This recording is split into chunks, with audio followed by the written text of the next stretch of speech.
there in heaven. When we were 6 years old, you were my best friend. Big blue eyes and freckles and dark hair in the wind. We just slipped away. I never saw you again. Now I've got something to say. I'll always be your friend. And it's the least I can do. Finally catch up to you. Tell you I want you to be there in heaven with me. My mom told me way back then, big black marks in a book by my name. I can see that page, black and full, and I felt only shame. But it ain't like that, it ain't like that. There's only one book, it's the book of life. I need to be sure you're in. I remember cool green glass, blue New England skies, sitting on a split rail fence. I first saw God in your eyes. Kinda remember how it felt, never had to say a word. Can't remember what changed or when, but I remember you watching me go. Now it's the least I can do, finally catch up to you. Tell you I want you to be there in heaven with me. When we were 6 years old, you were my best friend. Bright blue eyes and freckles and dark hair in the wind. I'm maybe 9 or 10, he's comforting me, telling me it's okay. I can see Jesus in my backyard, up the hill where we used to play. Now it's the least I can do, finally catch up to you. Tell you I want you to be there in heaven with me. Channing Matthews. Written about that time. From Kathy, Thursday, 9 a.m. Thursday, October 17, 9 a.m. Almost time. Hi, Channing. Only 2 more days. Lucky you. Did Carolyn ever call you back? I wonder if she still has that number. From what I remember about Jeffrey, an outgoing message like, leave a message, could have been him. I hope you find someone. But like you said, even if you don't, you'll still have fun. Stay away from downtown Rockland. Well, I take that back. You have to see it. Just drive quickly. They are doing a lot of renovations around City Hall, which looks nice these days, but the rest of downtown is still scary. Are you going to check out Sutter's Pond? Every time I go back, we drive by it, but I haven't got out of the car to go check it out. I remember it being so beautiful this time of year. My mother says the leaves are changing and it's really getting pretty now. The only thing I would really want from back there is a Nantucket Cafe pizza. But obviously that can't be done. But thanks so much for the offer. If you have time, take a quick drive to the Cape and check it out. Even if you don't go far onto the Cape, just the drive over the canals is pretty enough. But I just fell in love with the Cape when I was there in August for the reunion. Email me and let me know if you were able to reach anyone. From Kathy, 10 a.m. No. I'm sure they don't remember you as a snot. Like I said in the beginning, I just remember you as a bored child because you were so smart. Nothing more. Jeffrey lived next to Donnie, but on State Street, 2 houses up from me. He had 2 little sisters, Terry, who I hung out with sometime, and Cheryl, who was really, really little. I'm so glad you reached Carolyn. Tell both of them I said congratulations on getting married. Do they still live on Cross Street? Jeffrey used to be a bratty little kid.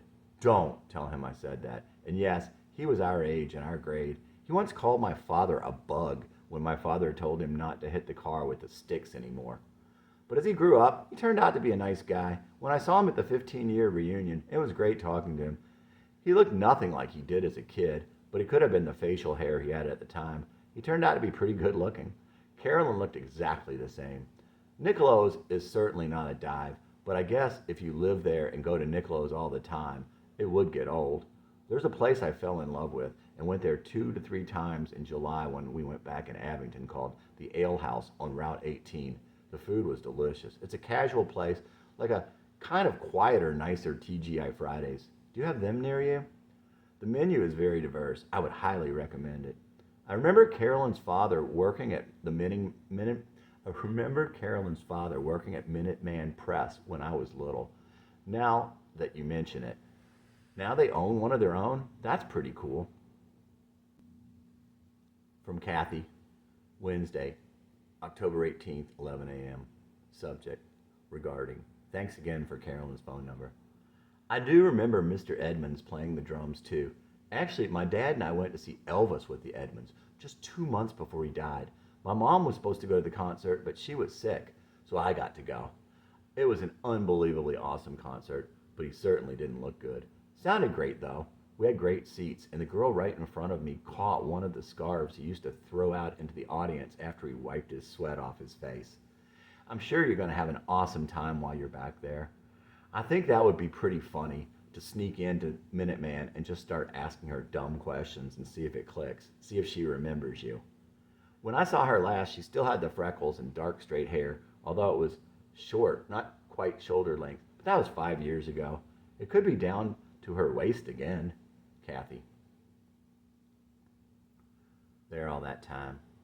First grade class picture, 1968. We all lived right by Carolyn Street. Carolyn and I were friends before we started school. I had long blonde hair and liked to explore. With Carolyn's bright face right beside me. Kathy was quiet and reserved, pretty as a girl can be. School was tough for Dave, and it was tough for me. And Carolyn only got cuter. I never knew Dave had a crush on Carolyn too. All this time with one side of the story. I had to go back there to write it. Now I know him 'cause I know that sorrow. There all that time unrequited.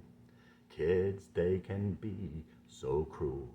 What makes you think Carolyn would ever want you? I don't think they'd come any sweeter than Kathy. But she says she said this too. It hurts my heart to think what Dave must have gone through. Those years quickly passed. At 10 I moved away. My life got real bad. I often thought back on that town and how my life would be with Carolyn still around. But all that time, Dave must have carried the flame. I don't know why I'm back in this story. I guess I'm only here to write it. I love him for staying there with my Carolyn. There all that time unrequited. A tragedy with a happy ending. I came all this way just to write it. I love him for taking care of my Carolyn. There all that time unrequited. There all that time unrequited. Channing Matthews. Chapter 66. Late in the summer, before his emails with Kathy, he was taking a shower one morning. He had been thinking again about how selfish he was when he would drink, and how drinking lowered his inhibitions, which was not a good thing for him. He had never been able to quit drinking, even in the days when he really needed to.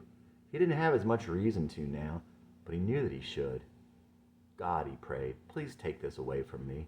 At that moment, he felt the peace and confidence that he felt in the past when God was there. He knew that God had taken alcohol out of his life. He knew with great assurance that drinking would not be a problem for him anymore. Channing had believed since he was young that God would answer prayers. He believed for many years that if you pray for something, and you believe with all your heart that God will do that thing, then he most certainly would. This was easier said than done, though. But this time Channing knew it had been done, and so it was that he did not drink when he went to Rockland. Channing thought later things would have been much different had he been drinking.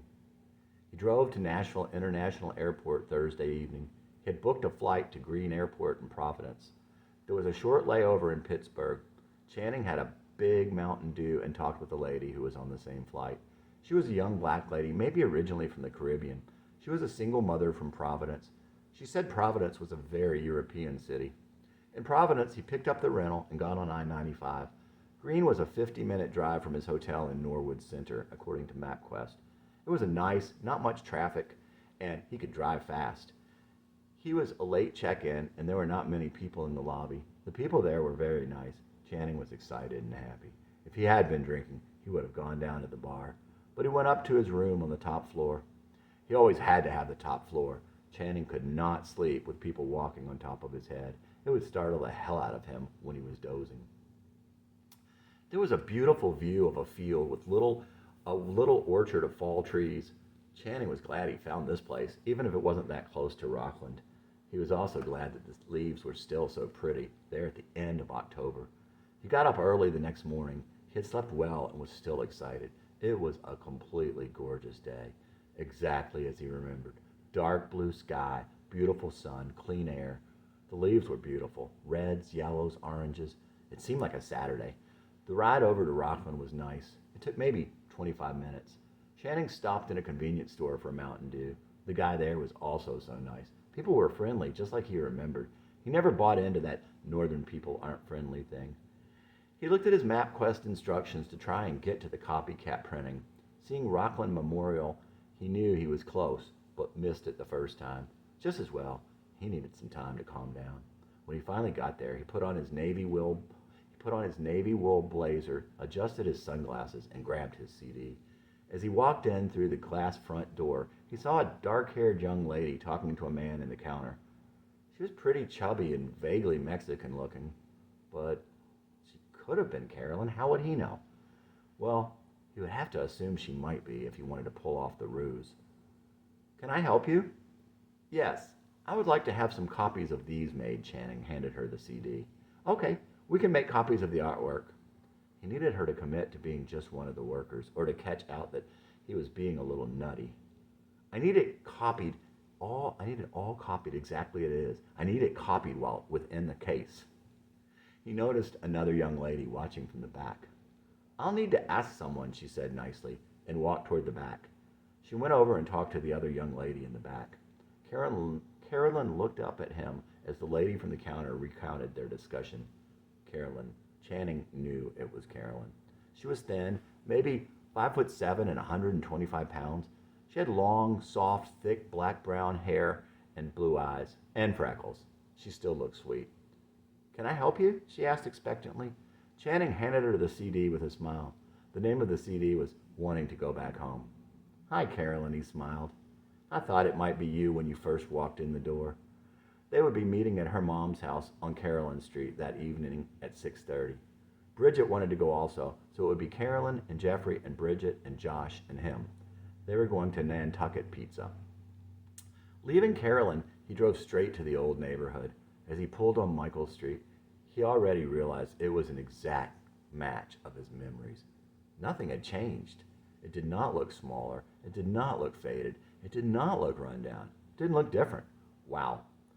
He parked the rental car on the street in front of the first house on the right, the one right on top of their old house, the one where the German folks from Brazil with the pool and the pond used to live, the ones who drank blood. He walked up to the door. Music was playing really loudly inside. A 30-year-old black guy answered the door. He looked like he might have been smoking pot. "Do you mind if I park in front of your house? I used to live in this neighborhood like 30 years ago, and I want to go walking down the street." "Sure." He was really nice, a guy that you would definitely like to listen to music and smoke a joint with. Channing walked back down his walk and down the short hill, snapping mental pictures of his old backyard as he went. He pulled out the camera and took some actual pictures. The split rail fence was just as he remembered it. The old dark blue-gray ranch, the trees, the two giant white rocks coming out of the ground that he used to play on, the hill going up in the very back. The only thing that had changed was the beautiful hill on the other side was gone. In its place, a swimming pool. Yuck. Around front, as he turned the corner, he went back in time 28 years.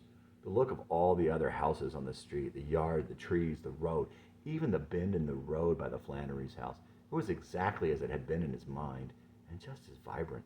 The front of his house was the same also, except there was now a big, tall, barn-shaped garage on the side yard that had once just been grass, and the attached garage with the old screen doors was now a room, and there were little horse and carriage retainers on the shutters. All those things took away from it, but it was okay. As he walked that street, he was absolutely high. The Browns' house across the street, Carolyn's house right next to the Browns' house, the Cloverfields next to them, then the Flannerys. Next to Carolyn's was Vince's house, and next to the Flannerys, the Bagwell house. Channing walked on down almost to the end and then back. On the way back, there was an odd-looking woman, maybe late 30s, maybe 40s. In any event, someone who hadn't aged well. She was laying out in the front yard of the Bagwells' old house. She asked him what he was doing. He told her. She asked him about the house she was living in. He told her about the people who had lived there when he was a kid and how the man had died there, the salt thing. She said that made sense. She felt there were ghosts there. She was a weird woman and not really happy. Didn't seem like she got along with her neighbors. Somewhere in their last emails, Kathy had asked Channing to bring her back some fall leaves. He brought a baggie with him. He collected some leaves from the old neighborhood and would send them in the mail when he got back. He walked back to his car. Along the way, he snapped pictures of all the houses he remembered and a couple of street scenes. He looked down Michael Street. That house was the Cranstons. I think that was Anna's. That house was the Cranstons. I think that one was Hannah's. As he climbed back up the hill, got in the car, and drove down Carolyn Street. He climbed back up the hill, got in the car, and drove down Carolyn Street. He drove around the neighborhood, Michael Street and Cross Street by the Cross Street Woods. There was a store at the end of Cross Street. He thought it was there when he lived there. He found the blackberry patch, and on the other side, next to Kathy's and Jeffrey's old houses, the other field that followed the electric lines past the Three Creeks. It had a keep-out sign and a little fence now. That wouldn't have bothered him, but for now, he had other places to go. He drove to the places he had been, careful to take pictures of all of them. He found the old library with the great yellow maples, Nicolo's, Bradley's, and Stop and Shop, Spring Lake with the line of trees at the side, Sheridan and Bell and Brookwood. He saw the big rock where he had pushed the kids off. There was some sort of memorial there to a football player who had been killed somehow. There was a big chain-link fence around the front of the school, which was really odd, but otherwise, like all the other places, it was exactly as he remembered it. Not smaller, not faded, not changed.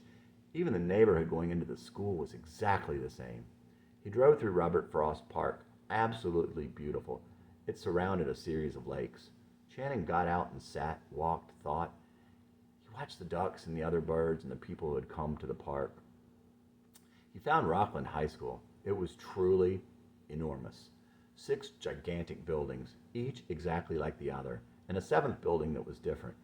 It was bigger looking than Chase Park. Channing could not imagine a school being that big, and it was obviously an ill-conceived idea. The smaller the school, the better.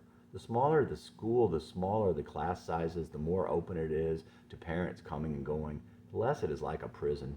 These are things that would make a good school. If Channing had known then what he would come to know 10 or 15 years later, he would have started a school himself. He would have focused on the fact that children learn differently. He would have hired only teachers who loved children, all children. He would have parents sign compacts that they would try and ensure that their kids would be about being good to the other kids and would try to understand each other. He would have encouraged parents to come into the classrooms any time of day. He would have tried cooperative teaching where the parents shared teaching responsibilities. He would have free-flowing subjects, not just traditional ones. He would have it be their goal to teach kids to think, not to imitate. He would make it the teacher's responsibility to know when kids were having any kinds of difficulties.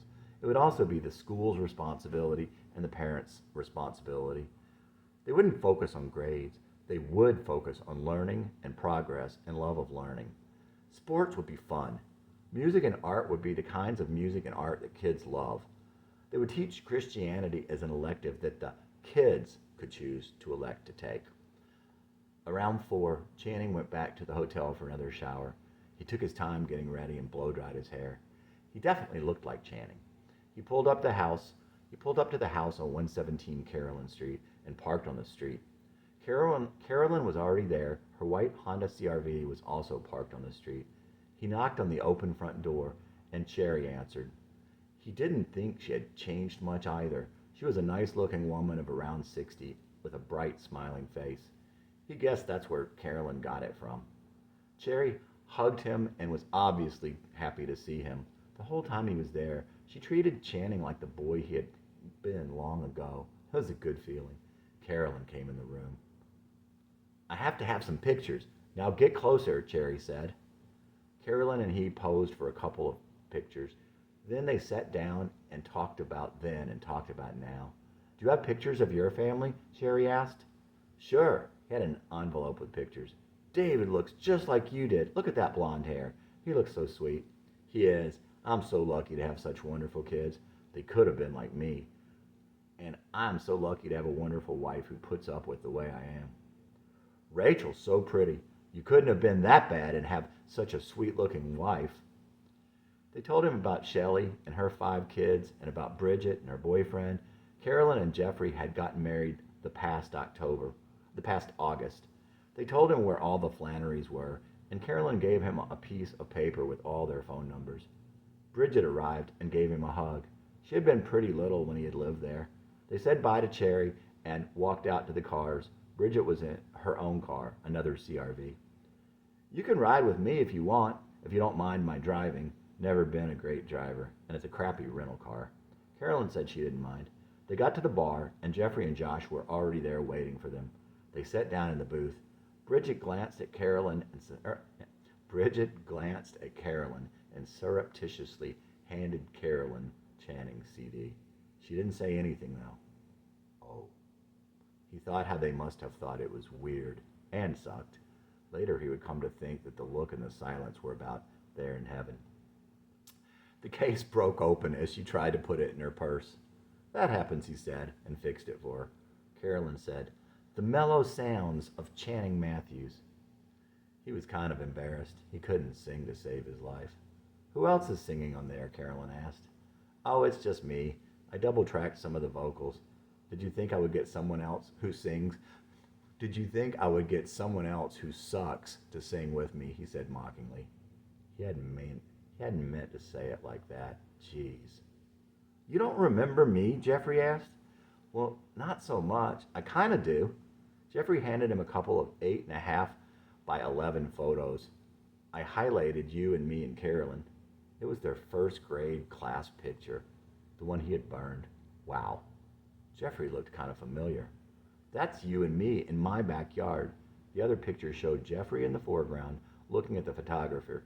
Here's a cute kid, short, dark hair, holding a baseball with a glove on the other hand. Serious, but maybe a little prone to trouble. Channing was leaning against a tree in the backyard. Long hair, not so light blonde at that point. They were both wearing shorts. Channing had no baseball glove on, but they had obviously been playing catch. There was one of those aluminum circular pools, maybe 3 feet tall, also in the picture. He didn't really remember. Oh, cool. Channing handed him back the pictures. No, go ahead and keep them. I made them for you. Thanks. I'd thrown out the class picture because I looked so goofy in it. You do look pretty goofy with the shorts and the belt. No, he doesn't. Look at you with... Channing could take the abuse. He was sure he was goofy. I remember you finding bugs and stuff. I used to look over your shoulder and I was fascinated. And I remember you liking dinosaurs. Do you remember one time in first grade you had been really sick and missed a couple of days of school? I left a bag of dinosaurs on your porch with a note. I remember seeing you in school when you got back and you said, you sure write messy. That was mean, Bridget said. Nah, she wasn't trying to be mean. And it was true. I'd actually written it, I think, in the dark and with crayons. People in Rockland are so nice. I couldn't believe it. Everywhere I went, people were really nice to me. Because of your accent. You think so? I don't know. Either way, they all thought it was because of the accent. Channing didn't know how it came up, but he mentioned the fight he had with Vince. So they were all saying, Hatcher couldn't make Channing cry. Carlin couldn't make him cry, but Vince did. You know, I was crying because he was supposed to be my friend. Kind of gay, I guess. Anyway, great. I was known for bugs and dinosaurs and getting beat up. Daniel Hatcher? Yeah, that was the guy. He was a tough guy. Everyone drank a few beers with the pizza. Channing had 3 or 4 O'Douls. Drinking them fast with all the adrenaline, it seemed like he could feel a little buzz. He wasn't sure that was possible with 1% alcohol. He'd feel a little that way again in the future, but not so much.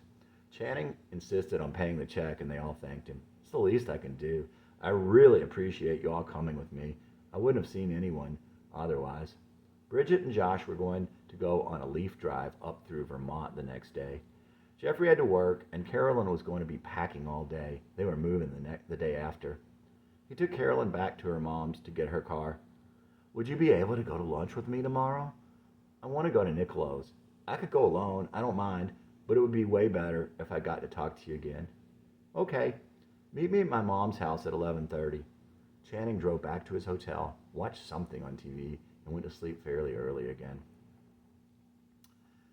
Chapter 67. The next day, he took his time getting ready and made his way back to Rockland via the side roads. It was very beautiful. There was a town called Carolyn, and that was particularly peaceful. Nice houses on big lots with quaint churches and lots of trees. A perfect New England town. When he got to Rockland, he drove over to the mall. He wanted to get Carolyn and Jeffrey a wedding present.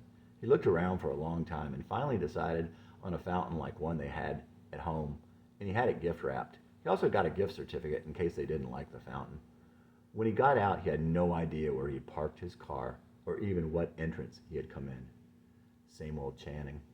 He walked around the whole mall. The fountain weighed a ton. Channing was tired, hot, and sweaty. Finally, he stopped a security car.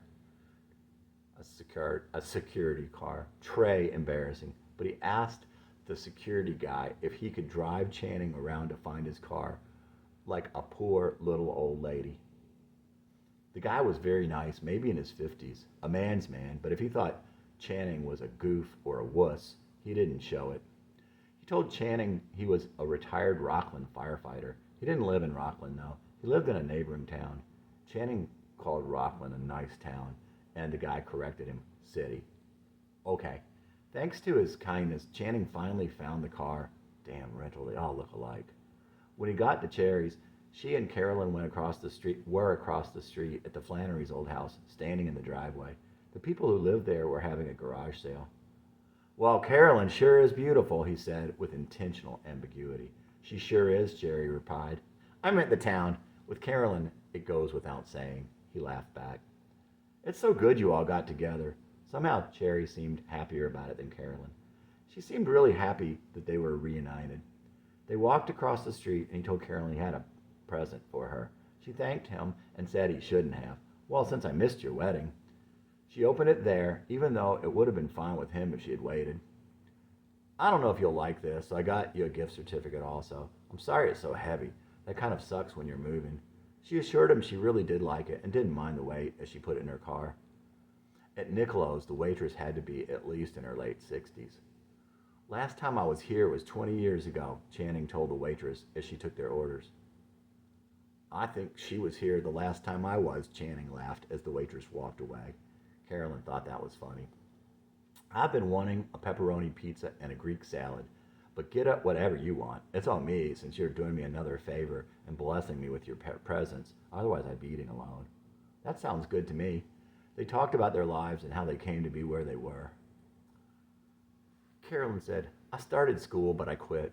All the girls at school were having sex with guys they didn't even know. I didn't feel like I belonged there. Carolyn told him that she and Jeffrey had been married in August.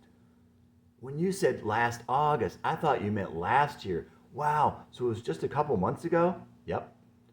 Kathy told me that Dave had a crush on you when you were in elementary and that you all dated in high school but broke up. We did. After high school, he joined the Army. I didn't see him for years. Then one day, he called me and said, I got married. Channing could hear the sorrow in Carolyn's voice. It made him sad. Well, they got divorced and he moved back. We started going out and he moved in with me 5 years ago. And now you all are married, like 30 years later. They talked and he felt like he was really getting to know his long-lost little friend. I remember you all having pool parties when we were kids. Your dad had a band and played drums. Actually, he played guitar. My dad still keeps a guitar at work. He pulls it out and plays it sometimes when he is stressed, I think. My grandmother said that she thought that I played guitar to relieve tension. My father was a wonderful dad.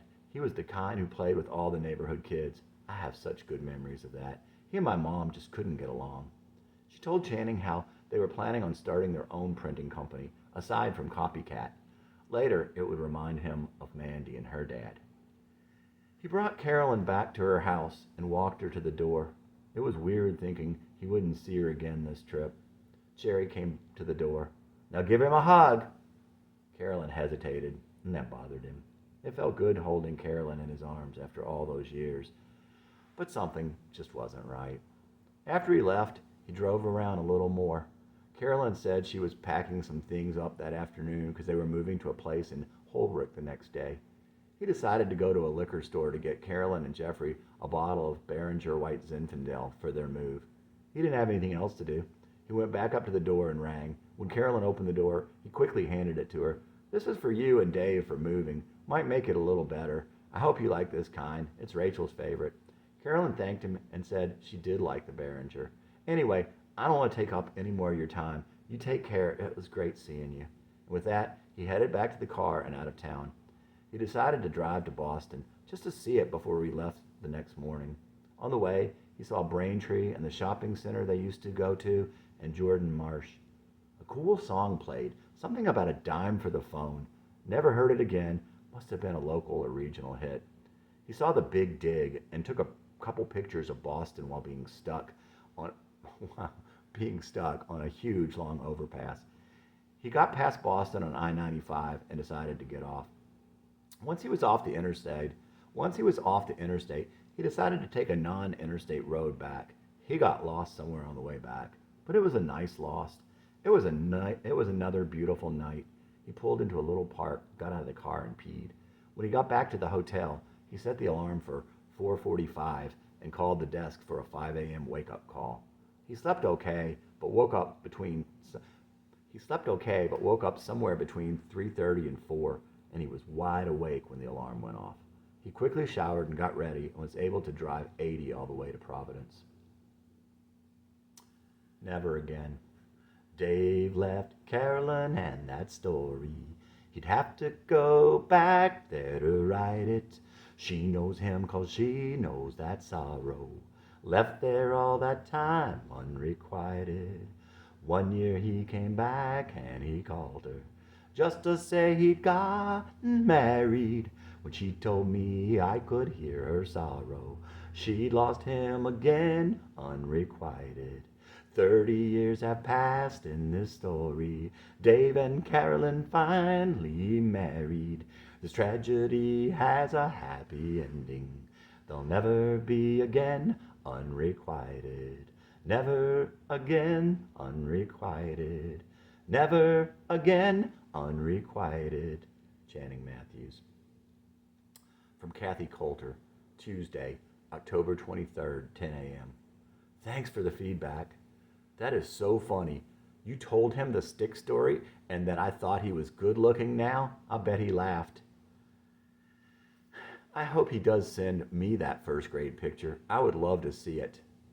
You shouldn't be so hard on yourself. I don't remember you being goofy looking. Not at all. You were kind of cute with that straight blonde hair. I wish I could have been there for that dinner you guys had. I'll bet it was a lot of fun. Did Carolyn have pictures of her sisters? What do they look like now, and what are they doing? Did you surprise her at Minuteman Press? What did you think of Rockland? What about the old neighborhood? From Kathy, Tuesday, 11:30 a.m. Okay, I'll have to email them guys now. I want Jeffrey to email that picture to me. I can't believe Shelley has 5 kids. Holy cow, what are people thinking when they do that? I just can't imagine having 5 kids. Can you? Are Carolyn and Jeffrey planning on having any? I think it's so great that they got married. I remember Jeffrey being in love with Carolyn when we were just little kids. You know, those little elementary school crushes. I think that's so cute. It only took 30 years, but his dream finally came true. Where did you guys end up going to eat? From Kathy, Tuesday, October 23rd, noon. I don't remember exactly how little Jeffrey was when he liked her. I just remember him being really, really young, but I can't pinpoint it. I remember some of us teasing him saying, "No way, you'll never get Carolyn. Why would she like you?" Kids are mean, aren't they? Well, I guess Jeffrey showed us all. 30 years of determination paid off. From Kathy, Tuesday, 11:30. I can't wait to get this picture from Jeffrey. I can't believe your picture is anywhere near as bad as you're making it out to be.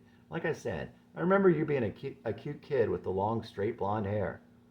From Kathy, Tuesday, 2 p.m. Oh my gosh, looking at the picture of David reminds me so much of you. That's what I remember you looking like. It's so funny to look at that. I keep looking. Ashley looks like a little doll. She's so cute. So is David. The pictures came through just fine and they are really clear. So I'll be sitting here anxiously awaiting the next ones. I'll have to scan in some current ones of us, if I can find some, and send them to you. Give me some time. If I can't find any, I'll take some this weekend. It's not like I'm not taking a million pictures every weekend anyway. I have plenty of Kindle, but none of Russ or me. From Kathy, 2:10 p.m. Like I said, just like you, only your hair was longer. From Kathy, Tuesday, 3:30 p.m. Rachel looks very sweet and innocent looking. See, you can't be nearly so bad as you think if you are to have such a sweet-looking wife. From Kathy, Wednesday, 11 p.m. All of this is really kind of strange. Like I said, who would have thought after all these years? It's great, though. I'm glad I found you on that Rockland site. This has been fun. Just think, if this was 25 years ago, none of us would have ever communicated again. I found out about our reunion on the internet also. I don't remember where I found the 15-year information, but I got the 20-year information on classmates.com. I'm the one that told my friends back east about the reunions, both the 15 and the 20-year. And I'm about 3,000 miles away.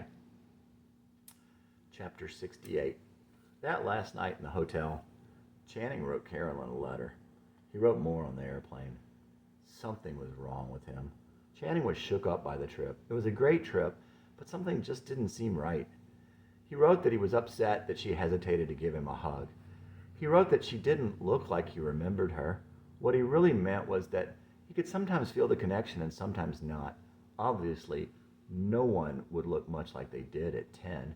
When he got back to work, he emailed it to her. That was a huge mistake. It was so goofy and so emotional, over the top. They were just little kids. That felt really wrong. So Channing called her. He was nervous and he shouldn't have called. Email is impersonal, which is better in a case like that. He could not think of the word for what Carolyn was, but she obviously felt that things had taken a bad turn. He was too emotional, being that close to Jessie and the things that Jessie had loved. And she had only been married 8 weeks earlier. Poor Carolyn. Channing sure knew how to make something so simple go so wrong. It had been 28 years. It was improbable that they would have ever seen each other again. But there had always been hope. Now God had brought them together against all the odds. The tough part had been overcome. After all that, now it was likely they would never see each other again. Later he would wonder if Carolyn thought about that she would never see him again. Would it make her sad? He wished that he could explain what he was feeling, but it would only sound crazy. Memories of us as kids. There's just something about my memories of us as kids. No specific things that we said or did. How long you stayed with me or even why you did. Kind of strong, I know, but that's just me. Had 2 dreams about you. They were both the same. We didn't say a word and no one said your name. We were both older and I can't recall your face, but I knew you and I felt warm for days. This has to be hard to understand. Gotta finally tell you, after all this time, all those years you never knew that you were on my mind. Hadn't seen or talked to you through summer into fall. We were only small most of the time. It was spring when I left you there, but for a while, those dreams kept me alive. How do I make you realize? It's like I need to get back to when I just started out. Need to reconcile myself with the boy that I was then. Back when you made whoever I was seem okay, I never felt acceptable again. And that held me a lot of years ago. Gotta find the words that you might understand. All the years I waited for you to hold my hand. Gotta finally tell you, after all this time, all those years you never knew that you were on my mind. You have a bright and sharing spirit shining through. I see it in my pictures and memories of you. All of us, in the end, maybe we will see. All that seems so out of place makes sense eventually. and the best parts of our spirit will shine through. Know that song, Kodachrome? It's like that for me too. Strange to think of someone who meant a lot to you, that you'd never see or hear from them again. Could it be I won't see you again? Would you miss me if you thought of it that way? Gotta finally tell you, after all this time, all those years you never knew that you were on my mind.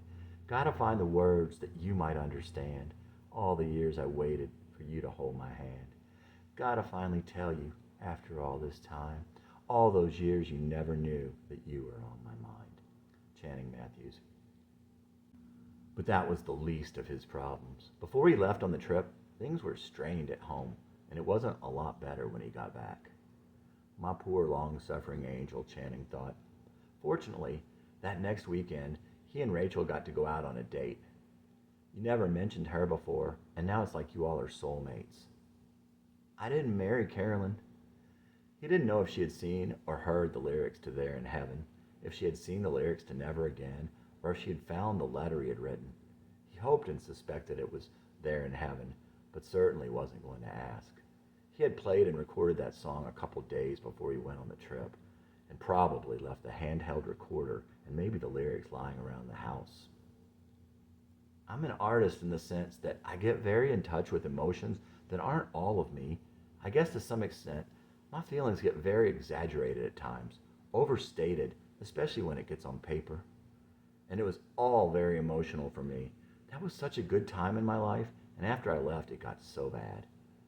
I have really good memories of Carolyn, and she was someone who accepted me as I was, but we were like 5, 6, and 7 at the time. I left when we were 10. It's not a romantic thing. It's a different kind of connection for me. He didn't talk about it to Rachel at the time, but he knew there was something wrong with him. Okay, there's something else wrong with me, he would think. He would have these exaggerated feelings, and he would think of something like writing a letter to someone from his past. His common sense would kick in, and he would think, that's crazy. Why would I do something like that? I would never do that. Later, he would think about it again, and it would seem like something he wanted to do. It seemed perfectly reasonable. At best, he could barely hear the voice that said no way, and he'd do that thing that he would never do. Sometime later, often the next day, he would think back on it, and he would think again, that's crazy. Why would I have done such a stupid thing? Why can't I make a decision and stick to it? It's like there were two people in his head. Sometimes it seemed like some sort of self-sabotage, like the inability to pick a path and stay on it, the sleepwalking effect. It seemed like he was missing some sort of executive function of the mind. But other times, he wondered if the one voice was his passion, his heart, and it was only crazy by worldly definitions. And then sometimes he wondered if one of the voices was Jesse. And he wondered if he was fully in control sometimes. Rachel was an angel in every way, and like so many things from Channing, she let it go and forgave him his insanity and his insensitivity.